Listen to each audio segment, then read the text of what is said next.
Hi everyone, welcome to part 3 for the decorating series for the 9x9 Flip It Typography album. This is Christy, welcome back. So on here we have, I have some printouts of the cameo cuts that I designed on my Silhouette Cameo, and I wanted to go and show these to you. These will be available, these files will be available with this decorating tutorial. There will be a separate file for that, as well as, so if you have a Cameo, you can just cut them out. I'm still working on how to convert these over to an SVG file so that people with a Cricut can cut these out.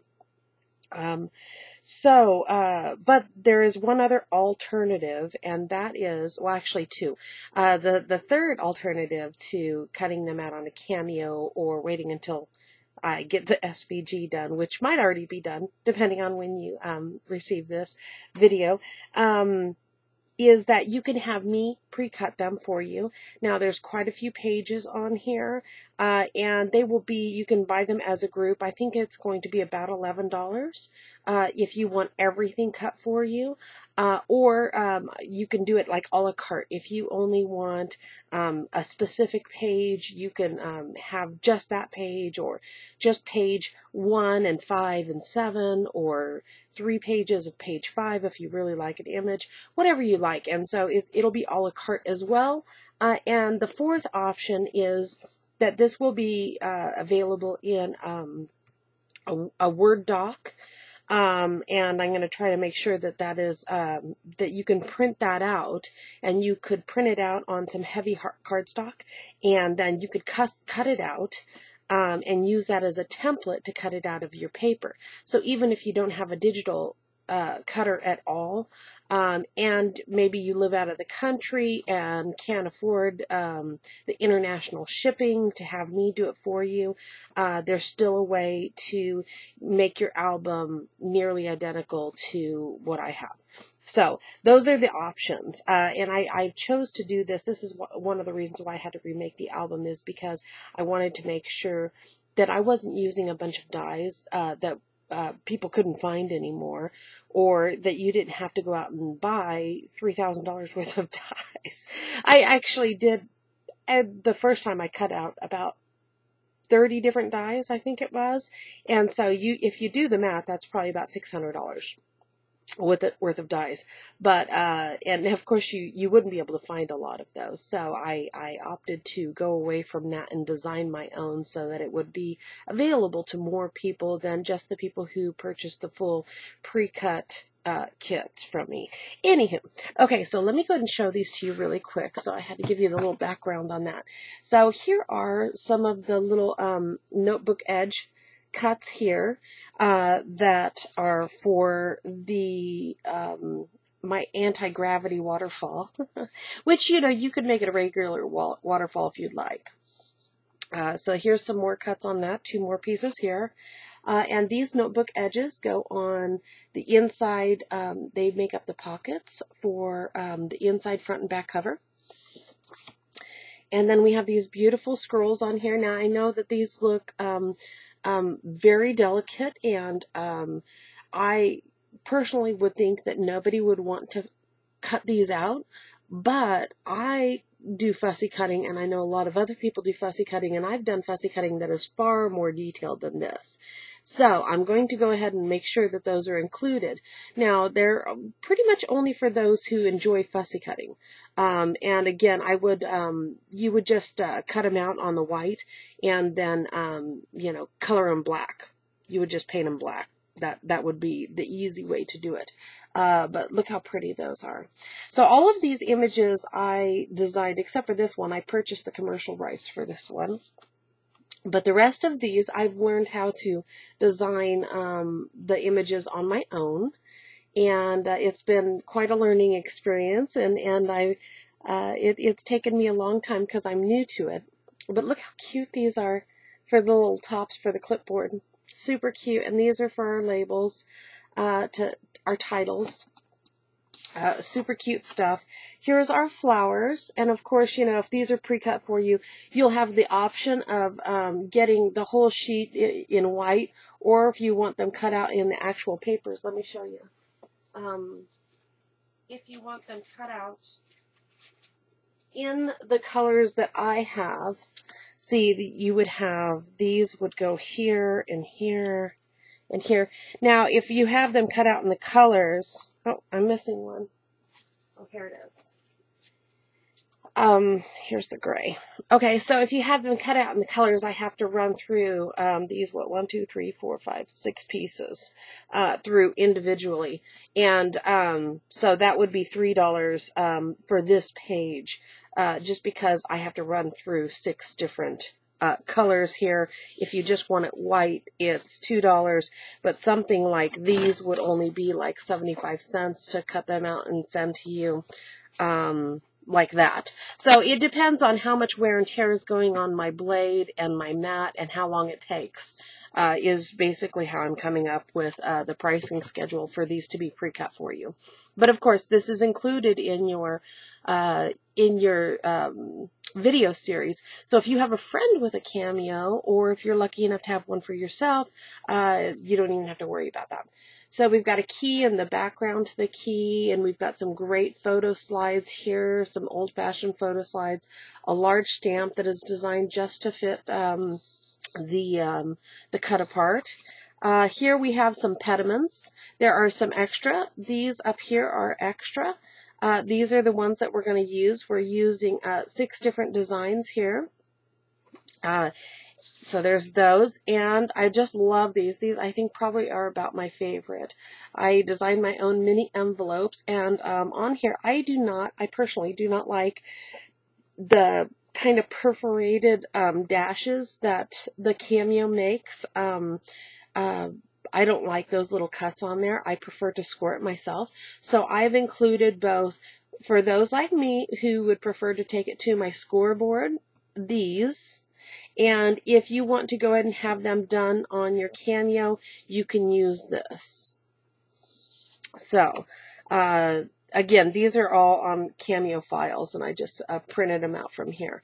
Did I already show this piece? I already did show this piece. Okay, I already showed those 2 pieces. Okay, so that's it. So there's 1, 2, 3, 4, 5, 6, 7, 9 sheets to this.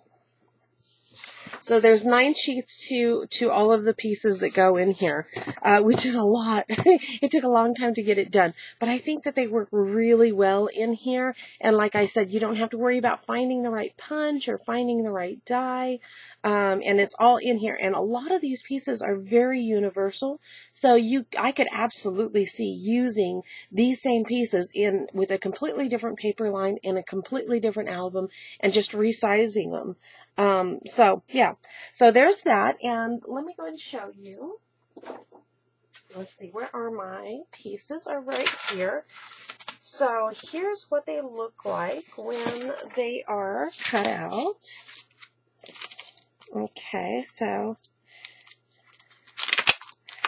these, when you cut these out, definitely keep them separate. Otherwise they'll get all tangled into one another, and it's like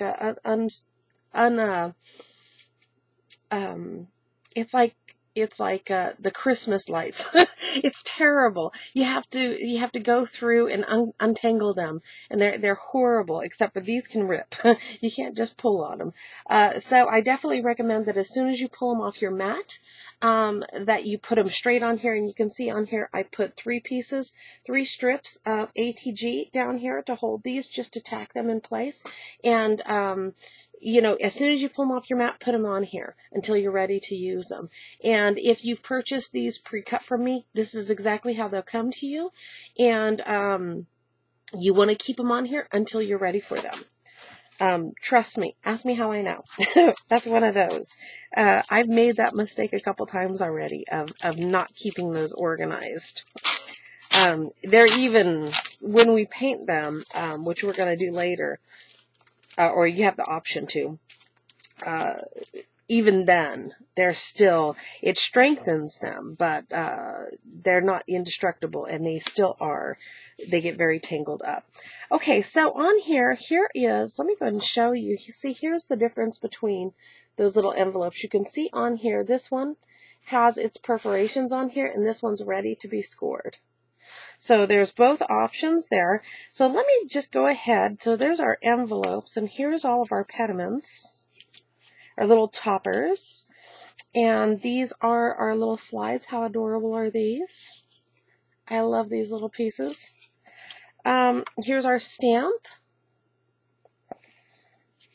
And these go down. These are our little title labels. And our key and shadow for our key. And that'll go on the front, and the back will be the lock and the shadow back plate for the lock. And we've got a couple of these little guys that will need to be scored. And we've got, these are the little clipboard tops. I just love these. Love these, love these. Okay, and then some more of the circles. And here's the waterfall pieces. Now these will need to be scored. They just end up getting scored a 1/2 inch from the cut edge, from the notebook edge on the parallel side. You're going to score it at a 1/2 inch. So those are really easy. So what we need right now, you can go ahead and put these aside, but we are going to use these on, actually you can keep these out because these are going to go on page 2, which we're going to do pages 1 and 2 together. So keep those out, and you're going to want to keep out, go ahead and keep these out. We're going to do those. And what I'm going to need is I'm going to need, now the pieces that I'm going to paint, you can do all 35 of them at one time, like I did the first time, but having done that before and having to, spread them all out and have them all dry, I choose to do them in, the sets of 5 rather than the 35. And I would rather pull out the paint and wash the paintbrush multiple times over as needed rather than doing it that way again. So that's my take on it. But you may do whatever you like, or there's also the option that you can leave these the flat black and not paint them at all. So that is completely up to you. So we need one of the little labels and one of the little clipboard tops, and we need, let's see, which one did I use here? I used, which are the pediments? I used this pediment, and so I need to find the 2 here, the 2 matching ones here. I believe that's the right one. Yes. This is the one I used. Of course, you can use these in any order that you like, but these are the ones I used in case you want to follow along exactly. And let's see, we only need those, so I can put these aside. And I think I can put everything else aside back in my bag. So let's see, I will need, I can go ahead and paint these, but I'm going to hold off on those. I'm going to hold off on those since we're just at the beginning. So let's go ahead and put the rest of these away. And we will need just one of these craft colored, whoops, that goes behind here. So just one of those, and then we can put these other pieces back in the bag, which I highly recommend. Otherwise, pieces get brushed off on your desk and are to not be found again for months and months, or until you move out of your house. And then you find everything. Everything that your craft room ate, you will find when you move. Okay, so I'm also going to pull off one of these guys gently, because they are delicate, especially in the middle here. Just gently, gently. Okay, and so there's our piece there. And we can put these up. So we've got these 5 pieces. 1, 2, 3. Actually, wait. We've got 1, 2, 3, 4, 5, 6 pieces here. Plus we have our waterfall pieces and we have our pocket pieces for our inside cover. Okay, so we're going to put these aside. I'm going to scoot these out of the way and bring in our surface to do our painting.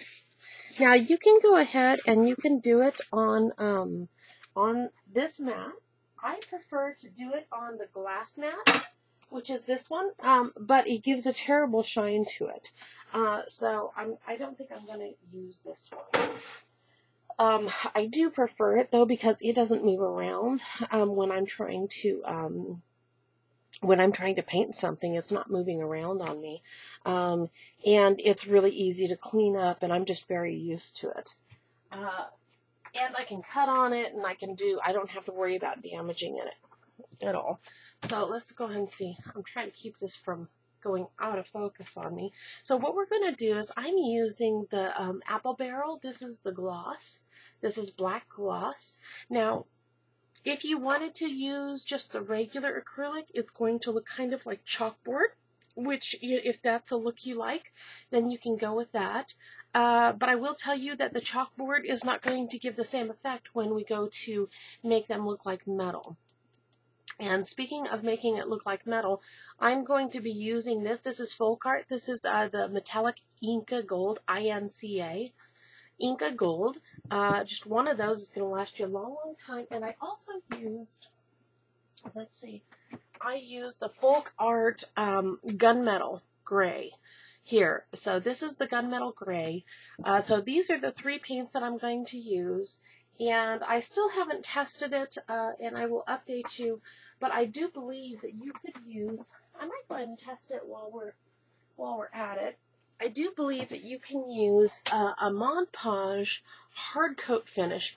And you can see this one's purple, and it actually says hard coat finish here, hard coat. And the big difference that I have noticed between this one and every other Mod Podge is that this one, when it dries without being tacky within about 20 minutes, even if it's I don't know, if it's thinner, it might even dry quicker than that. But in 20 minutes, it's not tacky anymore. Whereas I've had, depending on what surface you put your Mod Podge on, can stay tacky for a month. And depending on your climate and whatnot. I've had stuff that was Mod Podge that didn't quite feel tacky, but would stick to other Mod Podged items like Christmas ornaments for like 3 years. They tried to stick together, so I had to separate them. Now they don't, finally, but it took like 3 years before they actually dried to the point where they were not tacky enough to stick to each other over time. So that's why I like the hard coat finish, and we can go ahead and try this out and see what kind of effect we get. And so we'll go ahead and test that out while we're at it. And of course you'll need a brush. Now this is the brush I'm using. Just kind of a medium brush. This is about a 1/2 inch wide. It's fairly stiff. You get better accuracy. I would probably not recommend using a brush like this because it can really get hung up when it's real loose like this on the end and real kind of poofy. It can get hung up on the little bits and pieces and try to get the paint underneath, which you don't need, and like that. So I would opt for a thinner brush. Now I'm not an artist, so I don't know the actual terminology between the two of these, but go for the flat, stiffer one versus the poofy one. So if you like my fancy terminology there. So let's go ahead and take our pieces, and what I want to do is on these, I cannot guarantee that these pieces, these 2 pediments, are a mirror image. But you can go ahead and double check them, and it looks like they actually are.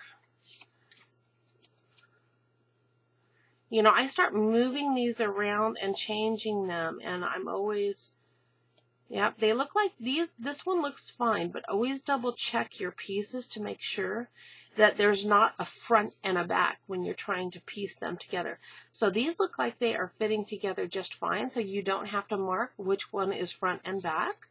So let's just go ahead, and we've got these ready. This, and this, and this. Okay, so these are going to be the 5 pieces that we paint. So let's go ahead and make sure you shake them really well. And I don't worry about putting out too much because I can always just put it right back in the bottle. So on these, typically what I do is I put them on the edge of something. Like if I'm painting them, let me see if I can get a piece of chipboard. Well, it's probably going to stick to that too. That's another thing I like about the glass mat is I will let it kind of overhang on the edge. Let me see if I can show something that'll show it. If this is my mat and I let it overhang here, even when you paint this here and it tries to get stuck down flat, if you leave this, always leave one piece hanging over the edge, you have some way to pick it back up and peel it off. Now, if I stick it down like this and I paint all around it, it's like it almost glues it down to the surface. So, you know, I don't know, maybe I should paint on this one. It's a nice flat surface. Let's see. Let's just go ahead and try it. So let me go ahead and show you. It's always easier to show you than to explain it to you. So I'm just going to paint this around. And what we're going for here is, or my idea on this was to, I wanted to get kind of a leather look to it. So again, so it gave me something to pick up. I'm going to let that one overhang there. Okay. Now, okay, so now I have something, see, I can just lift it up from this edge right here and pull it up. Now, if I were to, let me go and pull this down here. So let me go ahead and show you on this one. If I were to take this and I paint, now imagine that this is just completely flat instead of me holding it up on the other end. Now, once I get this all down, how do I pull it up? You know, you have to like scoot it up and then you have to peel it up. But the easiest thing to do is just to put it on the edge so that you can just lift it. Just like that. So this is kind of just a real thin coat is all it takes. And when we do this, we also we're reinforcing it. It becomes much stronger when you paint it. It almost closer to a fabric or than a paper. I'm trying not to let it glob up. I don't want it thicker. I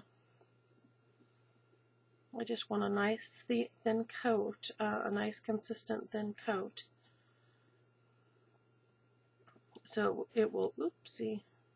You should probably brush out and kind of trace that, the vine. If you trace the vine, then it tends to hold its shape a little better. Okay, so again, that's all kind of glued down there. If you can see, that's kind of glued down there. But since this end is free, I can go ahead and just lift it up.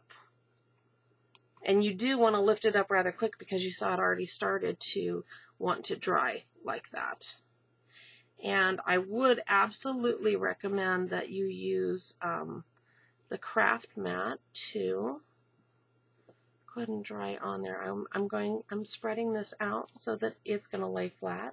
Now this one is kind of important because it does need to, it does try to misshape.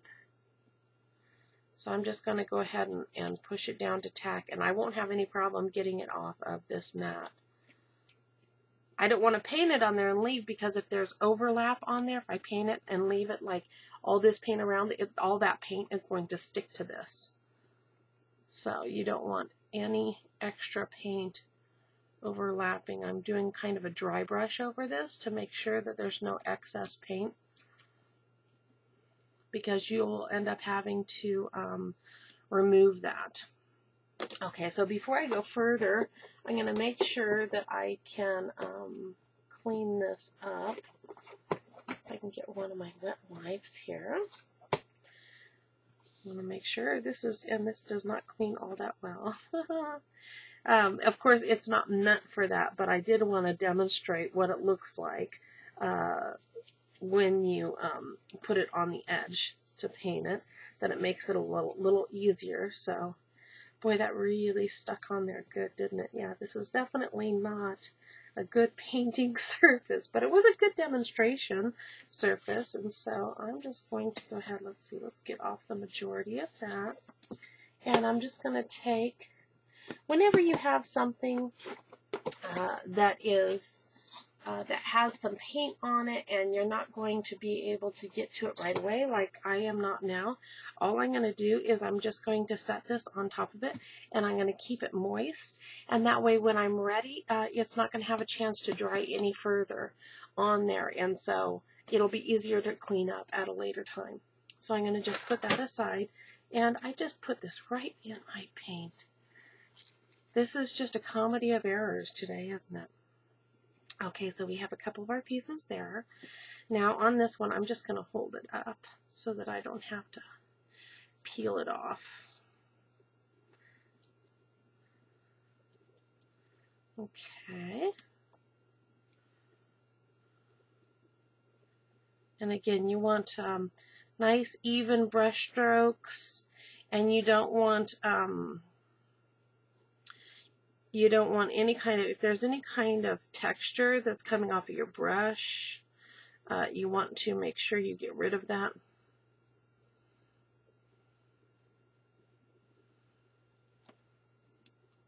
Oopsie. Okay, again, now I'm just kind of smoothing out my brush strokes to make them nice and even. And I see a little something sticking up there. There it is, I got it. Like I said, if you see anything that looks like it's going to give it texture that you don't want, you know, like a little bit of dry paint, or the more you're working with your paint, the more chance you are to get little dried bits of paint in, you know, painted onto your project. So you want to keep an eye out for that. Too funny. I know you guys are laughing at me. All right. So again, nice smooth brush strokes, nice and even. And like I said before, this is completely optional. If you would like to just leave them, you know, the flat paper, you can. You know what? I think I'm going to go ahead. That's a little too pointy. I think I'm going to go ahead and use a stylus to kind of hold down one of these edges. Okay, let's see. Okay, that's good for me. And it's curling a little bit, but I'm not going to worry about that. That'll flatten out. And again, I really do prefer to, when I have this on the edge of the glass, it is so much easier. I'm just going to go ahead and put this one down, and I'm just going to peel it up, because that's the easiest way to, I can do this on my glass mat and let it hang over, because I have the dimension, but this one I'm just going to try to peel him up. There we go. So I released him. Now on this one, I think we're going to have to do both sides. Oh, I should have started with this little guy first, because he does need to have, you can see this one from both sides, so we're going to have to come back and do that one. Let's go ahead and check this one, and let's go ahead and release it. Now that it's kind of drying and holding its shape, let's go ahead and release it. Okay. Got a little bit of paint on the back side, so it is trying to stick down a little bit. I'm going to move this to another spot and press it down again now that it's dry enough to touch. You can see it's still got some paint on the back side of it. Okay, but I want it to still hold its shape. Here, okay. But that is still really wet on the back. Okay. It's easier if you don't get paint on the back, which I did. And that has to do with because I kept on putting it down right into the spot where it already had paint. So if I would have kept on moving it around to a dry area on this little pink guy, instead of painting and then putting the new piece right down into where I already painted, I wouldn't have so much paint on the back side. So try not to do that like I did. Let's see, let's get another little wet wipe. And this will clean up a lot easier on this one. So I can go ahead and put these to the side.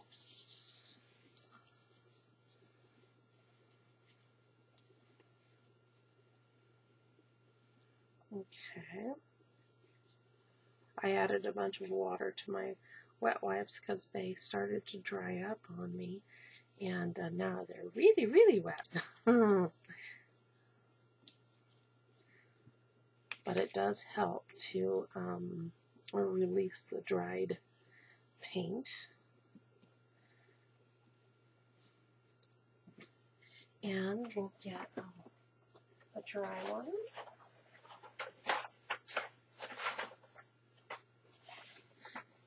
Okay, so let's go ahead and we're already 30 minutes in. And so let's go ahead and break here. And I am going to paint the back side of this one.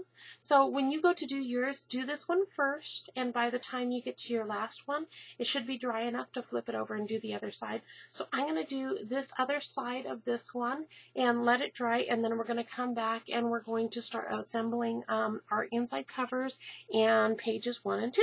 So we'll see you shortly.